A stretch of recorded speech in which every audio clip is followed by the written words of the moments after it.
ndabaramukije bakundwa bene data nshuti zanje mukoraniye mu bihugu bitandukanye na hariya ahari byongeye mu kwizabutumwa Miguel Bermudez Marine mukaba mwihugiye kwitumatumana ko biciye kuri satellite Amazonas na satellite Eutelsat 8 muri mu bihugu bitandukanye. Uyu munsi kwa gatandatu 21 Ruhuhuma umwaka wa 2026 marashobora gufata ibyicaro byanyu nimba mwari muhagaze.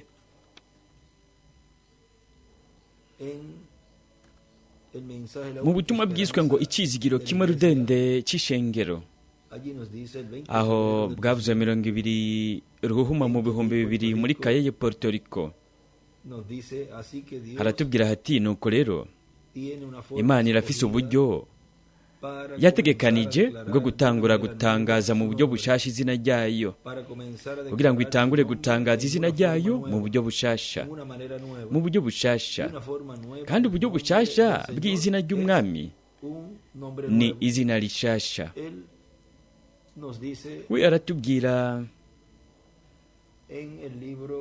mu gitabo cy'imirongo urupapuro rwa 26 umurongo wa 216 mwe muyera ariko aravuga biciye mu kanwa ka Revera William Branham aho yaravuze ati ibyo byarasezeranywe ko byobayeho mu itabernakulo ngaha imbere yuko hashikirwa ihema. Ni byiza rero ibyo nzi bishoboka nuko ngaha atakintu na kimwe kigeze kihabera uretse gusa ko ubwo nyene nkihinjira mwemu uhoraho yaciye yinjira cyatangura gusa kugenzura impwemu azarabarira abantu ibibazo baba bafise kandi byabone kumenga kumbure no bandanije umwanya kanaka kugeza iryo hema rishikiriwe haruguru muri ubu bukozi nyene nk'ubwo nari nagumye mfise no kuvuga mu bukozi bwa Eliya ariko mu kugaragara kwabwo kugira gatanu kuko mu byo navuganye n'abantu uyu munsi habayeho amayerekwa ane akomakomeye atari mu byari byategekanijwe mu byo twavuganye n'abantu. Rero biboneka ko kumbure nzokomeza kugeza kumbura ihema ritanguye cyangwa icyo ari cyo cyose umwami yategekanije kugira ngo avuge kugira ngo atangure gutangaza izina ryiwe mu buryo bushasha. Ariko niyabikora iyo ntambuka izoba itunganye neza nk'izindi kandi ndizigiye Imana kwizoba ari intambuka ikomeye cyane kurusha izindi no kuvuga kurusha gukwegwa kwa mbere no kwa kabiri bidatumye n'ubu bukozi bwacu ahubwo bikozwe bitumwe n'abagwaye n'abantu bafise ibibazo bakeneye gufashwa. Hari abantu benshi bafise ibintu byinshi bifuza gufashwa ku isi uyu munsi bubamfarandika ngo izina rishasha bingana mwihema hejuru byongeye arandika ko ngo ihema. Rero ni hehe ho tanguye gutangarizwa izina mu buryo bushasha ni mwihema rinini katedrale. Rero murabe mu gushyitswa kwiyerekwa ry'ihema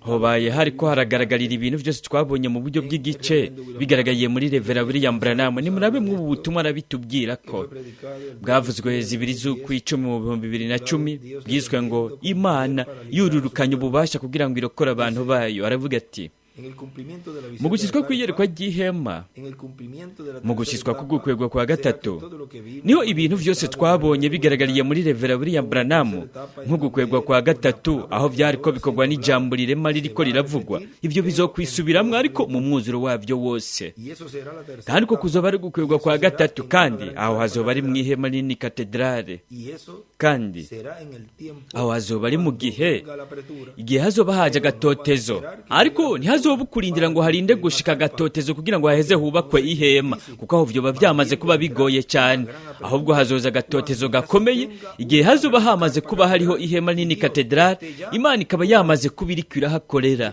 Ni murabe ingene bifoboye nkuko mudata Miguel abivuga ati ingene yabitubwiye mu buryo bufoboye neza ibi bintu byose. Avuga ko imbere yuko hashika gatotezo Imana izoba yamaze kubirikira kora yobaye yamaze kubirikira korera mu ihema nini katedrale. No kuvuga ko babandi bo barindiriye ngo habanze habizuka kugira ngo rero baheze babone ihema nini katedrale riko rirakoregwamwo. Abo bari mu kwihenda neza cyane. Ni murabe we ngaha aravuga ati ahubwo hazoza agatotezo gakomeye igihe hazoba hamaze kuba hariho ihema nini katedrali, Imana ikaba yamaze kuba iriko irakora, no kuvuga rikaba ryamaze kuba ririko rirakorerwamwo, hamaze kuba hariko harakorerwa ibikorane bigenewe gukorwa, kuko vyose ni mu buryo bugenda buratera imbere. Arabivuga ngaho imbere gato, aravuga ati Imana ikaba yamaze kuba iriko irahakorera, kandi hakaba hariko haravugirwa ibintu bitegerezwa kuvugwa. No kuvuga kugeza ubu hategezwa kuba hamaze kuba hari imbere y'agatotezo, hategezwa kuba hamaze kuba hari ubukozi buriko buravugisha ishengero, bukaba buriko burivugisha iki, burimenyesha imituragaro, ukwizera ko kuzamungwa. Hakaba hariko haravugirwa ibintu bitegerezwa kuvugwa, hanyuma naho mu mwuzuro wose Imana izoheza yigaragaze nihamara kuza agatotezo. Nimurabe ingene vyose biciye bugufi. Cyo gituma yavuga ati byoroshe cyane nk'uko mu ncuro nyinshi.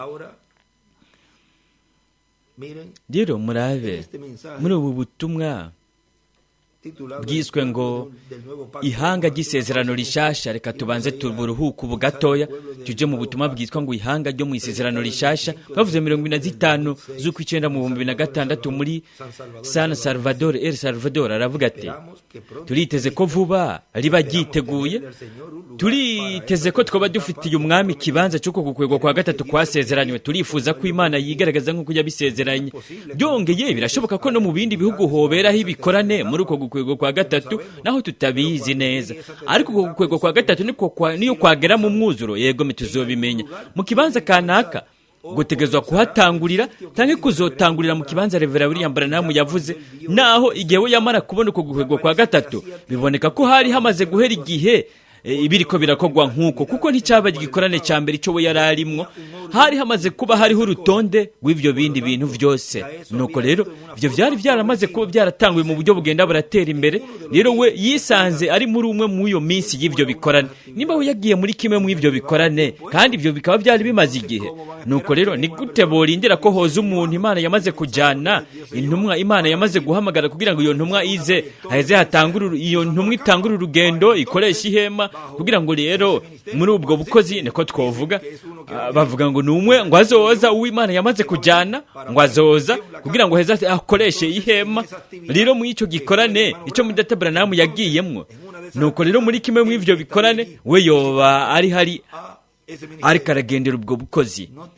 Ivyo nta nubwo bifise n'urufatiro rw'ivyanditswe. Ni gute hoza umuntu avuye mu buringane bwa gatandatu afise umubiri uhoraho uhawe ubwiza, agaheza agaca mu rugendo rw'igihe kanaka, ariko arakoresha ihema rinini kugira ngo hanyuma haheze hazuke abari mu buringane bwa gatandatu boba batarazuka, kuko nimba bivuga ngo azokoresha ihema igihe kanaka, nuko rero mu nyuma hanyuma niho hotegezwa guca hazuka batari bwazuke mw'uwo mwanya, aho uwo muntu we yoba yari yazutse, kugira ngo rero hagati y'iminsi iri hagati ya 30 na 40 habizamugwa. Ni mu gihe ivyanditswe ko atari ko bivuga. Aha turiko turabona ingene vyose vyari kuzoba biriko birakogwa. Ni ubukozi bugenda mu buryo bugenda buratera imbere, hanyuma hari kuzoza agatotezo, hanyuma Imana ikigaragaza mu mwuzuro wose, hanyuma hakaba ibyo kuvyashuri hana 11, hanyuma turabona ko inyuma y'iminsi 3 n'igice azuka, hanyuma hakaba iminsi 30 hakaba kuduga mu mazimano y'ubukwe bw'umwagazi w'intama mu kunyakugwa. Murabona ingene vyose vyoroshe, ariko murabona ibi byose biciye bugufi cyane, ku buryo abana b'Imana bonyine bafise umwihwezo nk'uwo bavugishwa aribo bashobora kubitahura, naho biboneka biciye bugufi cyane. Ni ibintu biri mu logique byumvikana, niko twovuga, ibintu byumvikana bitahuritse. Aravuga ati biboneka ko hari haheze igihe biriko birakogwa nk'uko, kuko nticaba gikorane cya mbere icyo we yararimo. Hari hasanzwe hariho urutonde rw'ivyo bintu byose, kandi urwo rutonde ninde none yari yarushinze mw'iryo hema nini katedrali? Ni ubukozi bwari busanzwe buri ngaho, mwe mu yera ariko arabukoreraho, akora ubwo bukozi bwa Mose, bwa Eliya no bwa Yesu. No kuvuga mwe mu yera ariko arakora ubwo bukozi mw'iryo hema nini katedrali. Nuko rero ico gikoresho niwe yari yamaze gushiraho ubwo rutonde mw'iryo hema nini katedrali. Byoroshe cyane gutyo. Hari hasanzwe hariho urutonde n'ibyo bindi bintu byose. Nuko rero ibyo byari byaramaze gutangura mu buryo bugenda buratera imbere. Rero yisanze kuri umwe mu minsi y'ivyo bikorane, kuko nihabizuka aho icyoba gisigaye izoba ari iminsi iri hagati ya 30 na 40 gusa. Nihobaho icyo gihe kirekire kivugwa ngaha ko ihema rinini ryari ryamaze kuba ryatanguye gukora haheze igihe. Kandi ivyo rero nivyo tumaze igihe turiko turabona ihema rinini katedrali ryaramaze kuba ririko rirakorerwamwo haheze imyaka itari mike. Kandi turabona ingene Imana iri kigenda mu buryo bugenda buratera imbere, ikoresha ubu bukozi, ikoresha iri hanga, kandi ikoresha iki kibanza. Kandi twaramaze kubona vyongeye ko tumaze igihe twararonse umwanya wo gukorera n'ibikorane mu bindi bihugu. Vyose biriko bigenda bishitswa urudome ku rundi. Rero ni muraba arabandanya avuga tugarutse mu butumwa Imana yururukanye ububasha kugira ngo irokore ihanga ryayo. Arabandanya avuga ati nuko rero mbere yuko haza gatotezo harabaho igikorwa cyo gukora. Murabona Imana ntishaka ibinebwe muri iki gihe cya nyuma, hariko harabu gukora cyane. Kandi murabona ko babandi bavuga bati oya turarindiriye ko agaruka kugira ngo rero aheza akoresha ihema nini katedrali. Ni murabi kiba nuko abo ari binebwe ntibashaka gukora mu kugurwa kwa gatatu, kandi Imana ntishaka ibinebwe mu bwami bwayo. Nuko rero Imana icyo yifuza igomba abantu b'intwari b'abahizi bunze ubumwe n'uyu mwana yasezeranywe, uyu mwana jambo, uyu ukomoka ku mwami Dawidi, kugira ngo bamwicarike ku ntebe y'ubwami ya Dawidi. Kandi abo bafashanya nawe bitangaza babizigirwa nibo yo izoshira mu bwami bwa Mesiya. Abatari ko barakora na kimwe, badakora na kimwe, bakaba bariza amaboko, mbere bari ko barubaka izindi nsago mu bindi bibanza zabo. Abo ivyo ntibizogira uruhara mu bwami bwa Mesiya. Byoroshe cyane nk'uko, kuko iki ni igihe cy'akazi cyo gukora, ni igihe cyo gukora no kuba turiko turumviriza inyigisho zo mu ihema. Aravuga ati nuko rero imbere yuko haza gatotezo hari igikorwa cyo gukora. Nimba gukwirwa kwa gatatu kuzogaragarira mu ihema nini katedrali, kandi bikazoba ari igihe hazoza gatotezo, rero ihema nini katedrali bazoba bamaze kuba barifise mu ico gihe, kandi bazoba baramaze kuhakorera ibikorane vyinshi. Kuko mu ihema nini katedrali ryo Revera William Branham yabonye hariko aravugirwa ubutumwa bwiza. Rero murabona nimba hazoba hamaze kubera ibikorane vyinshi, nuko ubukozi Imana yari gukoreshereza mu ico kibanza bwari bumaze igihe buba buhari mu ico gihe cyose. Hanyuma mu gatotezo naho Imana yokoresheje ubwo bukozi rero mu mwuzuro wose. Murabona ingene vyose vyoroshe. Harako abantu barahamagagwa ku gicaniro. Rero iyo nayo ni yindi ntambuko yo mu gushitswa kwiyerekwa ry'ihema. Aravuga ni kugira bakire Kristo, no kuvuga kugira ngo bakire Mesiya umusigwa, naho kutabari kugira ngo baheze baronke wa mubiri uhoraho uhawe ubwiza, no kuvuga ukwizera ko kuzamugwa, ahubwo kuba ari kugira ngo baronke ingufu zibashoboza guca mu mabaro mwinshi. Harabayeho indirimbo, gusengera abagwaye n'ibindi. Ibyo byose bizogenda mu buryo bugenda buratera imbere mu iryo hema nini katedrali. Ikindi kintu naco hazoba hariko haravugirwa ibijanye n'inzamba, inzavya n'ibiri muri zo. Rero ni hehe ahavugiwe ko hobaye hariko haravugirwa ivyo mu ihema nini katedrali? Rero hategezwa kuba hariho ubukozi buriko burazana ivyo bintu vyose, kandi mwibuke ko vyose ari mu buryo bwiyoroheje buciye bugufi. Kandi kenshi na kenshi ntitubi cyane ikanda uko hamaze igihe hariko harashyizwe ibintu vyinshi, kandi ko batonzwe b'Imana gusa aribo babicikanda bakavuga bati narinzi ko ibi biriko biravugwa n'ibi vyose, ibi vyari bijanye n'ibi, vyari bijanye n'ibi. No kuvuga kugeza ubu watonzwe n'Imana kubwo kuba afise umwihwezo nk'uwabavugishwa, aratahura ivy'Imana iri kirazana ku bijyanye n'inzamvya, inzamba, ibyago n'ibibirimwe. Ibyo byose bizoba biriko biravugirwa ngaho, bizoba biriko birigishwa, biriko birahishurwa ku mugaragaro ayo mabanga ari mu nzamba, na cyane cyane inzamba igira indwi, ari bo Mose na Eliya bariko barahamagara begeranye 144 b'Abaheburayo, 12 muri buri muryango. Niki kizoba kiriko kiravugwa? Nimba hazoba hari bizoba biriko biravugwa, nuko hategezwa kuba hariho umuvuga butumwa. iyo ni inzamba igira indwi, kandi Revera William Branham ku rupapuro rw'ijana na 28 na 29 na 30 na 49 mu gitabo cy'imirongo aravuga ati inzamba igira indwi nk'uko ari n'ikimatanijwe cy'indwi ni ukuza k'umwami, kuko umwana w'umuntu azanana nande, azanana n'abamarayika biwe, azanana n'ibiti by'imyelayo bibiri, azanana n'ubwo bukozi bubiri. Nuko rero hakoraniye hamwe inzamba y'indwi n'ikimatanijwe cy'indwi biri kumwe na Mose na Eliya. Inzamba y'indwi ni Mose na Eliya, ikimatanijwe cy'indwi nacyo ni ukuza k'umwami. Nuko rero ubukozi bwa Mose na Eliya be n'ubukozi bwa Yesu buzoba buri kumwe, kizoba ari ikimatanijwe cy'indwi. Byoroshye cyane nk'utyo, nimurabe ngaha cyashyiraho byongeye ngo byoroshye cyane gutyo, kuko byose byobaye mu buryo bwicishije bugufi. Murabe ku rupapuro 363 ari umwe mu mirongo ejo ku mugoroba twasomye ngaha muri iki gitabo gitukura yaranditse ko hejuru ntibiri mu gitabo cy'ubururu. ni murabe ngaha ku rupapuro 363 mu gace kamwe aravuga ati ngaha mu byashyuye yandika igabane cya 19 tuhabona icyo kintu nyene. Hejuru arandika ko ngo ibyashyuye hana 19 utuburungu tubiri Mose na Eliya, kuko umwana w'umuntu azanana n'abamarayika biwe, kandi cyo kimatanijwe cy'indwi ku ishengero ariko kuri kuza k'umwami. Ubukozi bwa Yesu ni inzamba igira indwi Mose na Eliya ku Baheburayo, Abayahudi. Harabana avuga we ngaha mw'ubu butumwa uhoraho yururukanye ububasha ngo arakora ihanga ryiwe. Ati rero Revera William Branham aravuga ati ariko ntituzi ingene bizogenda n'igihe bizobera. Ibyo biri ku rupapuro 14 mu butumwa bw'isi ngo Kristo n'ibanga ry'Imana rihishuwe nihavuga ibyo. Ariko ikimatanijwe cy'indwi rizoba ari iherezo ku isi, rizoba ari iherezo ku ishengero canke ku bihe by'ishengero, rizoba ari iherezo ku isi igeramiwe, rizoba ari iherezo ku kimatanijwe cy'indwi nacyo nyene ubwacyo. Aravuga ati ivyo vyose biri mu kimatanijwe cy'indwi. Rero nicyo kimatanijwe cy'amayobera cyane mu bindi bimatanijwe byose biboneka mu byahishwe ikigabane cya 5, 6 no mu kigabane c'8. Mu byahishwe yandi ikigabane cya 5, ikigabane cya 6, ikigabane cy'indwi n'8 no mu kigabane c'10 ahari umumarayika Kristo mpwemu yera, marayika w'isezerano afise agatabo kazinguriye mu kuboko kwiwe kugira ngo agahereze umugabo ari we akajya, ari wategezwa kuba ari umuvugishwa w'ikiringo kinini kugira ngo akajye gutorera igitabo gihesha uburenganzira icyo Adamu yari afise agasho akagitakaza, Imana ikacakira bundi bushasha igihe Adamu yacumura. Kubizera Kristo kugira ngo abizera Kristo bahindurwe nuko binjire aho bagira ubugingo buhora mu buryo bufatika. Igitabo gihesha uburenganzira gitegezwa kuzanwa ku isi, kandi umugabo umwe ategezwa kuba gifise.